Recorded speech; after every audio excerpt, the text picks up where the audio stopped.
Islamic கலிஃபேட்டின் மிக செல்வாக்கும் பலமும் வாய்ந்தவனான உமர் கலீஃப் என்பவன் பைசாண்டிய சாம்ராஜ்யத்தை தோற்கடித்து அவர்களிடமிருந்து எருசலேம் நகரை கைப்பற்றினான்.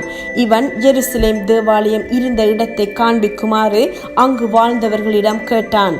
4ஆம் நூற்றாண்டில் கான்ஸ்டன்டைன் மூலம் கிறிஸ்தவம் ரோம பேரரசின் அரச மதமாக ஏற்றுக்கொள்ளப்பட்டதும் அதற்கு முன் ரோமர்களால் எருசலேம் தேவாலயம் இருந்த இடத்தில் அமைக்கப்பட்டிருந்த ஜூபிட்டர் கோயில் அகற்றப்பட்டது. எனினும் அவர்கள் தேவாலயத்தை மீண்டும் கட்டாமல் வெறும் நிலமாக விட்டிருந்தனர்.